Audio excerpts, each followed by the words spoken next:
Thank you, Jen, and hello, everyone.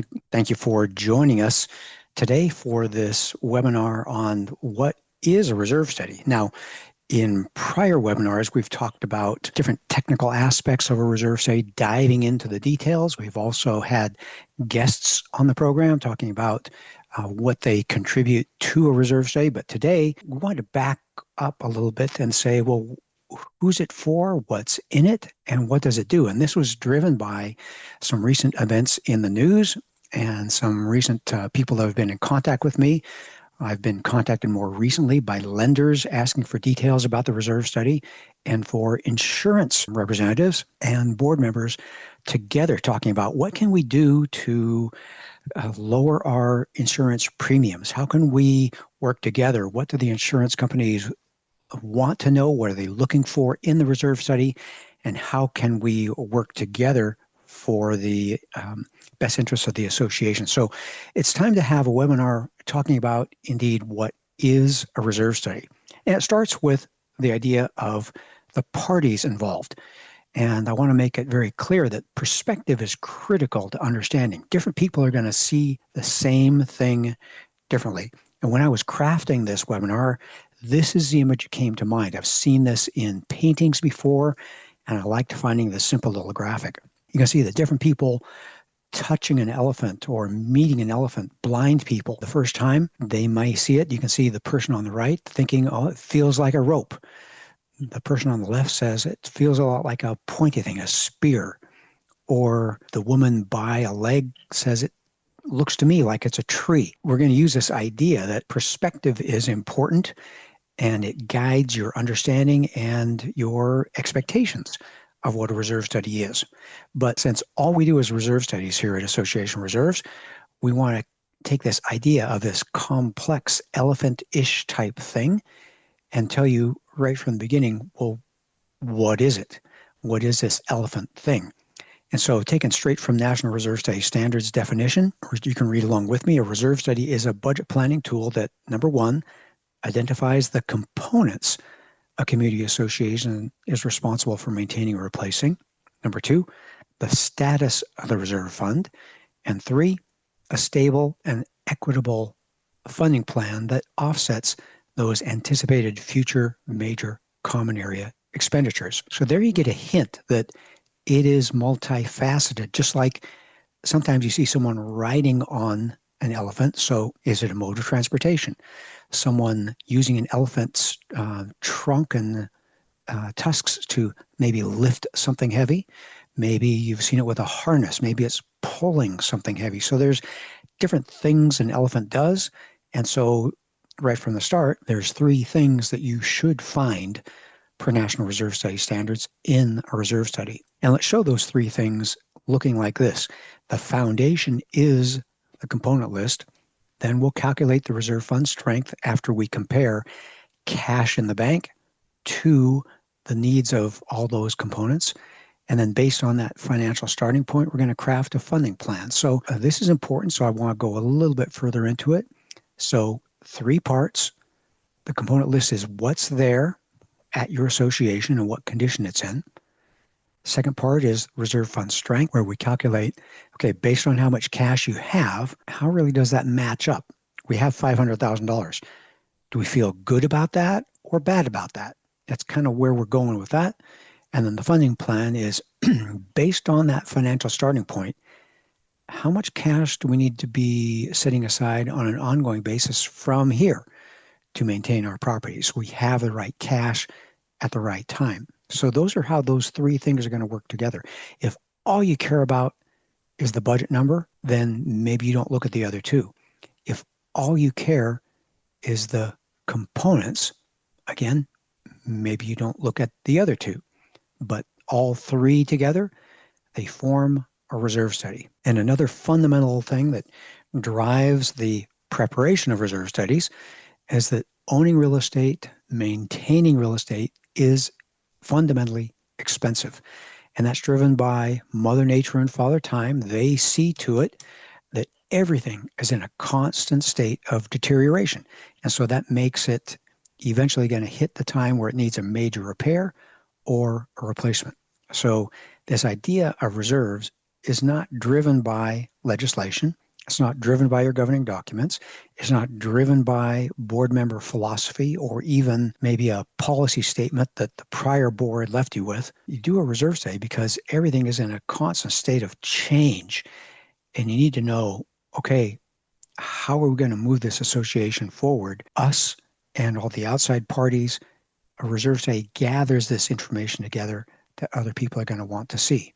So it's the deterioration that defines the cost. Basically, I guess I should say the developer said, let's design this kind of buildings. And so per construction, you have a certain amount of roof, you have a certain amount of asphalt.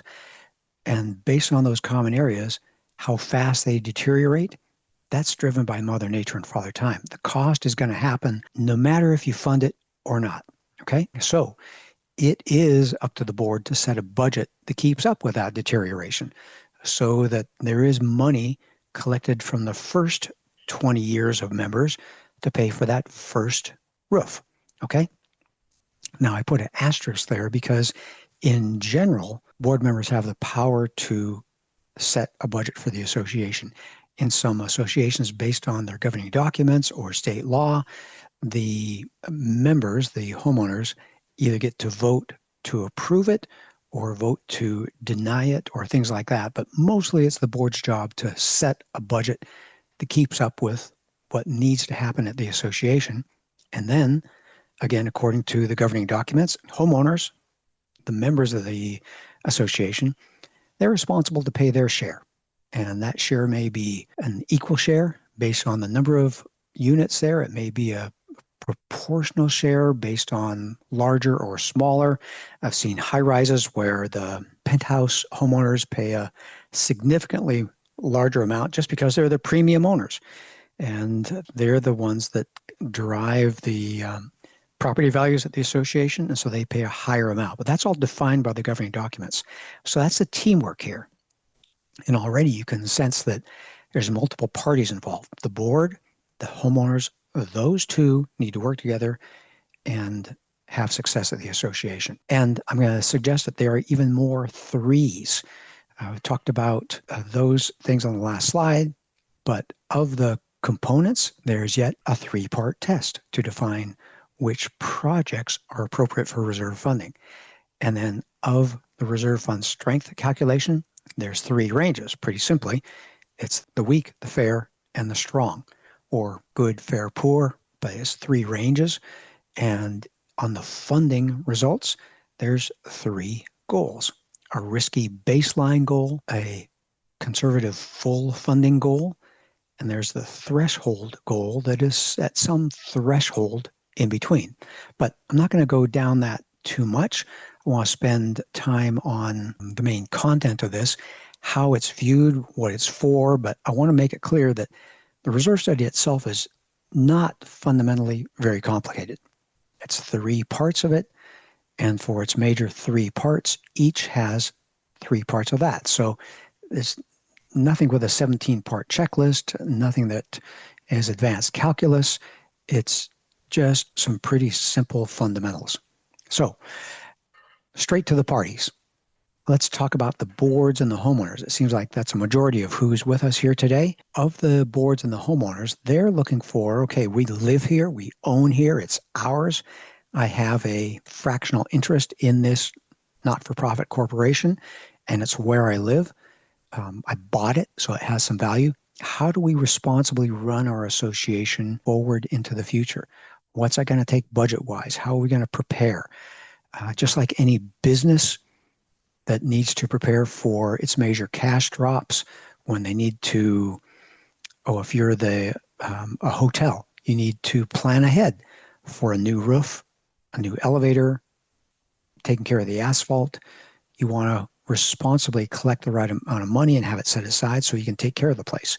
So question is, what does it cost on an ongoing basis to be a part of this association? I'm a member here. What's that mean to me? And does our association have enough money now?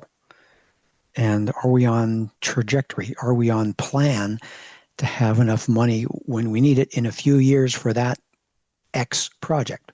Painting, roofing, asphalt, elevator, new carpeting in the hallways, whatever it is. Are we on track for it? And so these are the kind of questions that the homeowner members are going to ask because they have a financial interest in co-owning homes at the association. Now let's shift to the insurance professionals. Okay, they are not owners. They're trying to provide a service to the association. They're looking at the reserve study, wondering what can they learn about the association? Are most of the components okay? Or are most of the components near the end of their useful life? And what are the next big projects coming? Are the next big projects coming soon? Or are the next projects just kind of relatively trivial? Just the pool furniture, maybe painting the ironwork around the pool, something like that, or entry intercom system. Those are relatively small compared to the big ones. So the insurance professionals are asking what's around the corner, and then are they the association? Is the association on pace to maintain what they have? Are they funding per the reserve plan? Are they doing their part to take care of the place? Or are they just closing their eyes, putting their hands over their ears and crossing their arms saying, we don't care, we got insurance? Insurance companies don't like that because that just means that the association is pushing risk over to the insurance company. That means higher payouts, and that's going to mean higher premiums. So in addition, there's a side question. Are there other risks there that are not even on the reserve study? Like, is this a lakefront property with a dock? You and I think of the pool as how often do we need to resurface it? Is it attractive? Is it well presented? But an insurance company looks at how much risk there is of accidents around a pool. Are there old balconies there that could also provide some health or safety risks? And the insurance professionals are looking for, okay, I see that, but that was 3 years ago. I see that, but that was 5 years ago. So they're concerned with how old is that reserve study. And I'll touch on that more in just a couple minutes. The mortgage lenders, I'm separating this from the lenders that are lending to an association for an association's common area project, although there are some similarities. But primarily for the mortgage lenders, they're asking, and they have a simple time-tested metric, how much of total budget is the association setting aside towards reserves? And for many years, that's been 10%. They want to see at least 10% going towards reserves. I'll speak more on that in just a little bit. And then when are the next big projects coming? Does the association has enough cash? Are they prepared for these projects, or are they going to be unsettling? Because the mortgage lenders want to know, for the person paying the mortgage, they want to make sure that person has plenty of money to pay the mortgage. And so the lenders are concerned about extra bills that person paying the mortgage will have to pay. So lenders don't like special assessments. Lenders don't like really big projects on the horizon and then underfunded reserve fund. So they're also wanting to know, is the association budgeting per the reserve study? If the reserve study says you should be setting aside $10,000 a month and the association is only setting aside $5,000, they note that. And they realize that the association is not on trajectory to successfully get to the future.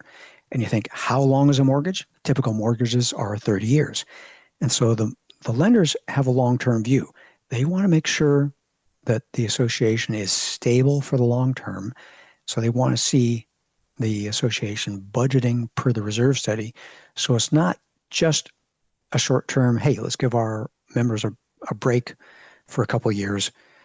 We'll deal with that in the future, special assess for it in the future. Lenders don't like that. And again, they're also looking at how old is that information. That was 5 years ago. 5 years ago was, 2021. We're still in the pandemic, still in years of high inflation, still thinking about supply chain issues, maybe some shortages of some products that we were trying to purchase. So lenders are concerned about how old is that reserve study. The line they've drawn in the sand is 3 years. They want to see a reserve study that is 3 years or newer from the date of the loan application. So let's change the subject now and talk about what a reserve study is and isn't. And first, We'll talk about what it is. It's a disclosure document. A disclosure document for this purpose of this slide, and I'll go down this path a little bit.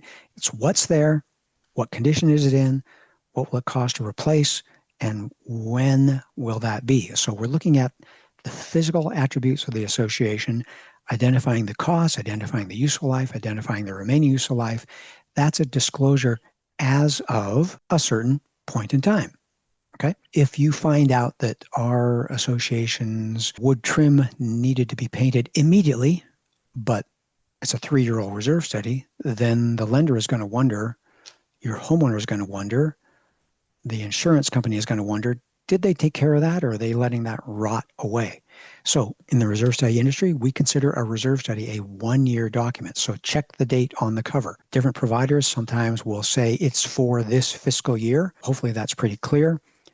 And though I hope you all know that in this reserve study business, we look forward at least 30 years into the future, and that's so we can set the budget aside, the right amount of funds aside to get ready for those big future projects. But we consider a reserve study a 1-year document, provides information that is accurate, that will stand behind for 1 year. So that's an idea here. Why? Gee, you're looking forward 30 years. Well, I have zero expectation I can walk away from even our best reserve study, come back in 17 years and see all our predictions come true. That just doesn't happen. We're in this idea that it needs to be regularly updated, and that's because the following basic elements of a reserve study are in a continual state of change. It's the 3 C's: the condition of the components, how they wear and tear through the years, the cost of the components, how they change their price based on generally inflation, sometimes scarcity, or again, supply chain issues, and the cash in reserves. Have you spent it? Have you collected it? Is it growing? Is it growing well? At this point in time of the recording, hopefully our clients are getting 4-ish% on their money in reserves, growing nicely. This cash in reserves changes on an ongoing basis. So national best practice defined in National Reserve Study Standards is to perform a with-site visit update at least every 3rd year with an annual no-site visit update in the in-between years. That's in National Reserve Study Standards. And it's from this same concept that the lenders are looking for a reserve study prepared within the last 3 years. And I can tell you, if you're in a state that only requires a reserve study every 5th year, when we update one of those, we consider that a rescue. It's so far out of date. Whereas I can tell you this, a little over 60% of our clients update their reserve study every year. That's because we make it very inexpensive with that no-site visit update. And because at that point in time, after just 1 year, it's a minor tweak. It's not unsettling to the association. So good things happen. All right. It's a disclosure document in a different way, in that we say, based on your cash now and the components now, how does that cash compare to your needs? And that balance, that comparison is called percent funded. And it's a measure of the amount of cash you have to the amount of deterioration at your association. When they are in balance, then you are 100% funded. And then next year, everything at your association gets a little bit older and the deteriorated value gets a little bit larger. And so therefore, you should be continuing to set aside funds towards all that deterioration. And if you paint the project, then your deterioration is less, your requirement is less, but then again, your cash is less because you spent $100,000 painting it. So it's a matter of keeping a balance between the cash you have and the deterioration at the association. And then to the third element of a reserve study, it is a budget plan. It's helping you know how much to set aside in reserves on an ongoing basis to offset the steady ongoing deterioration of the common areas. Now, I want you to think of it like I've shown here in this slide, like an hourglass. It's steady, gradual, ongoing deterioration. Don't think of it like that roof project or that elevator project. Deterioration happens on a day-to-day, sand through the hourglass type of manner. So this budget plan is how much to set aside funds on an ongoing basis so that you can successfully get to the future. So we are not foreseeing accidents. That's what an insurance company does for you. They look around, they check their statistics and probabilities, and they say, this is possible to happen, this is likely to happen, and therefore this is how we set your premium. We're not looking for potential accidents, but major projects that are reasonably predictable. So we're looking at the things that will happen, not just possible, but things that will happen. Now, that said, we're not looking into the future. We kind of do help you see into the future because the amount of cash you're putting into reserves is hopefully just a little bit compared to how much is already there that you've accumulated over X amount of years as your assets at your association age. But what I want to explain is that based on your percent funded, we can tell you what your risk is of a special assessment. And if you're in the 0 to 30% funded range, in this red range here on the left, anytime you're in these 3% funded range bands, you have roughly a 50% chance of getting hit with a special assessment because you just plain don't have the cash. You want to know that, your homeowners want to know that, and you want to get your association out of the 0 to 30% funded range. You want to get them into the fair range or into the strong range.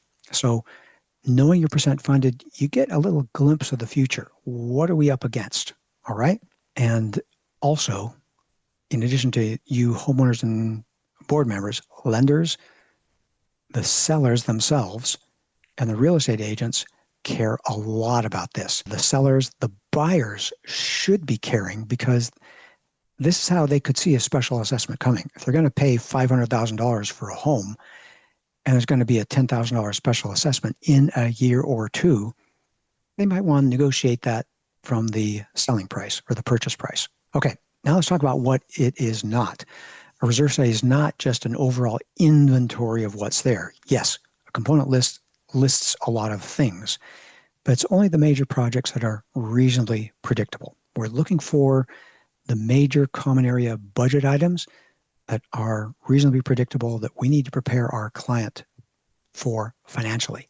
It's not a safety inspection. Don't expect us to be looking around with safety goggles on, looking for dates on inspection stickers, things like that.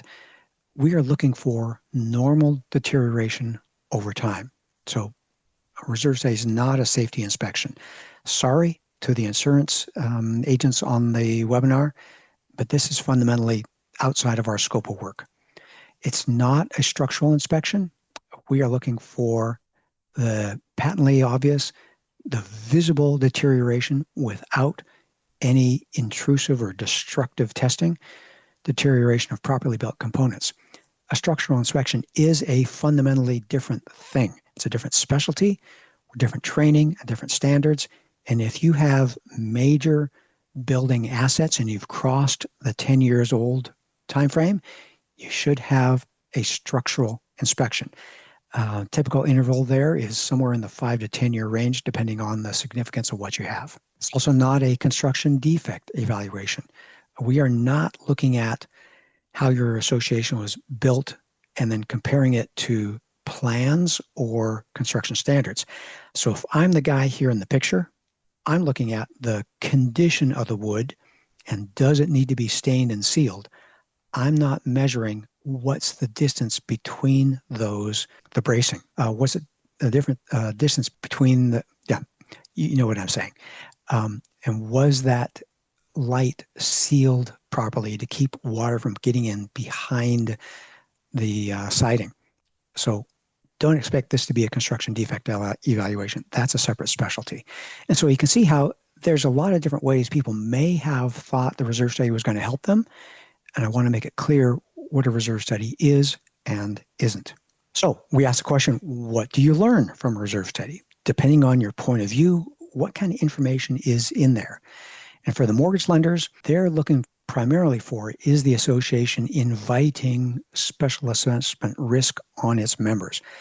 Is some stumbles or lack of leadership or financial problems at the association level going to cause a special assessment that's going to destabilize their nice homeowner who is just on the verge of being able to afford this home?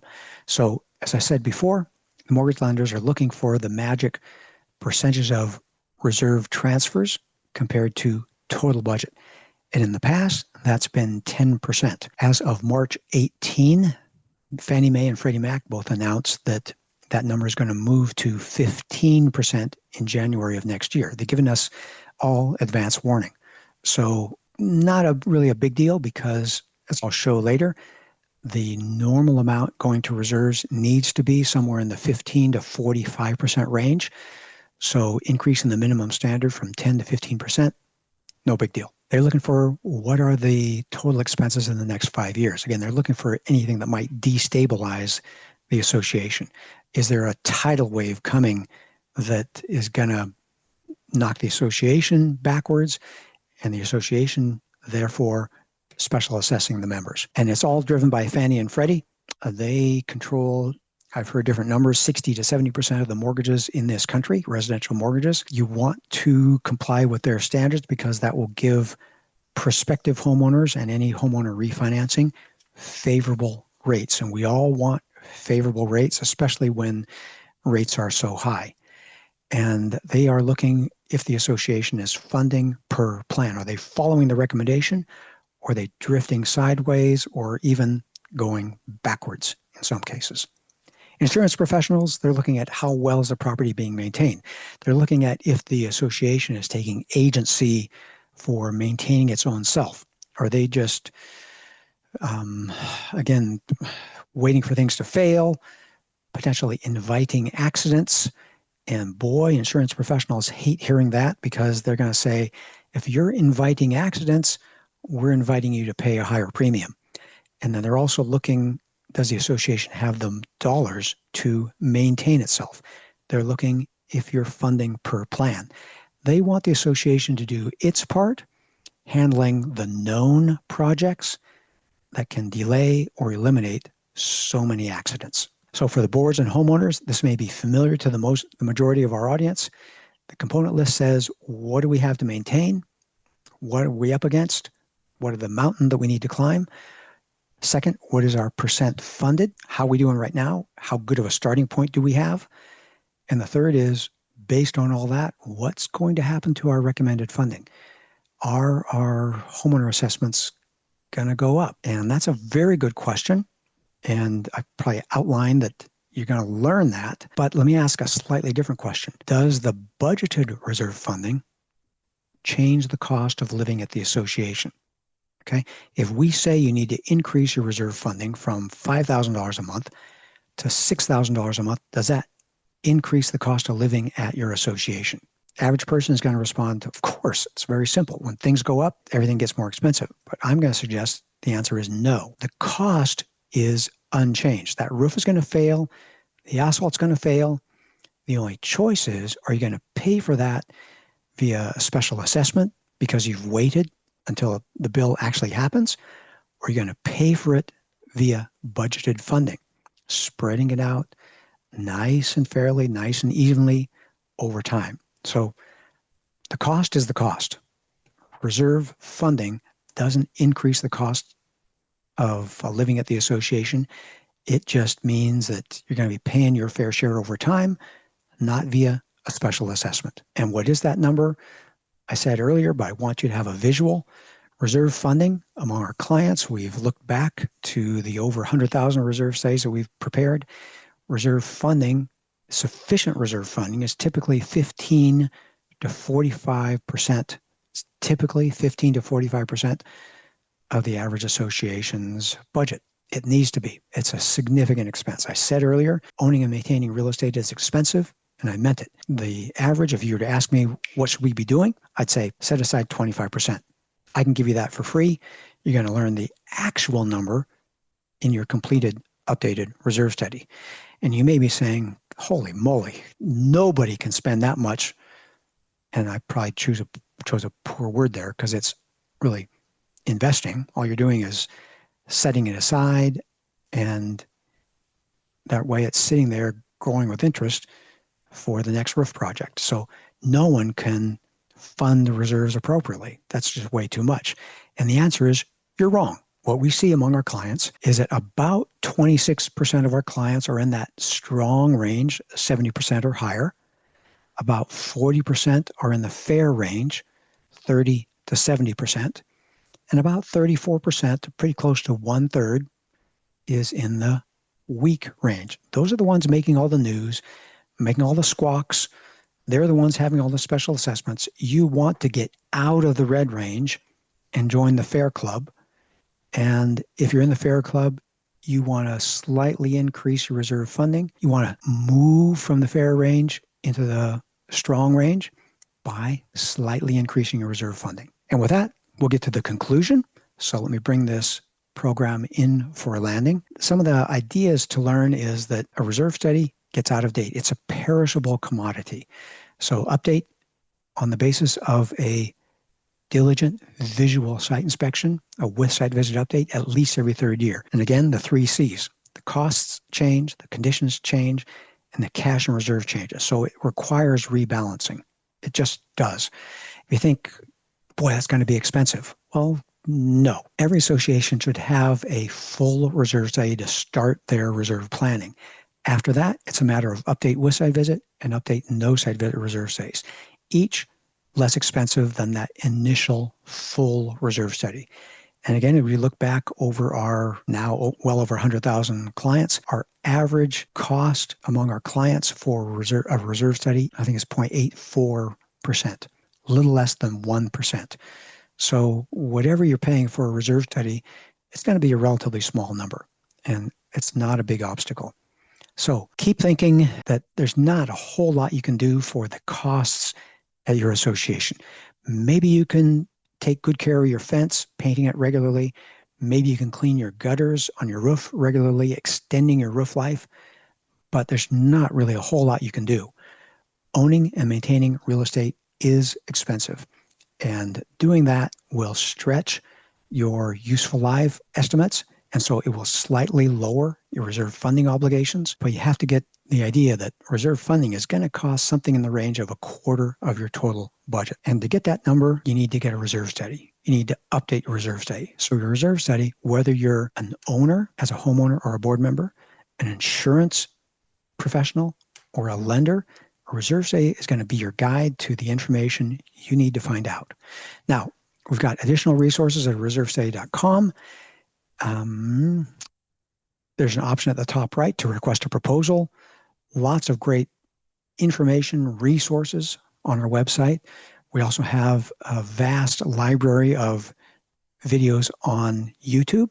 So you can either find them on reservestudy.com or you can go to YouTube. If you search for Reserve Study on YouTube, you'll likely find our content. Subscribe to our channel and you'll get regularly notified when we have something new. And we also have a great resource. It's a weekly podcast for board members, 30 minutes of inspiration and education, very encouraging. It's called HOA Insights, Common Sense for Common Areas. You can subscribe from all major podcast platforms or listen from hoainsights.org, or you'll also find it on our YouTube channel. If you're a reader, we've got a book. It's called Understanding Reserves. You can get it on Amazon. I've got a copy here on my desk that I will give to someone today who asks a great question. So queue up your questions here and maybe I'll send you a signed book. And with that, I'm at the end of our prepared content. I'd like to turn the microphone over to Jen, who will coordinate our Q&A time together.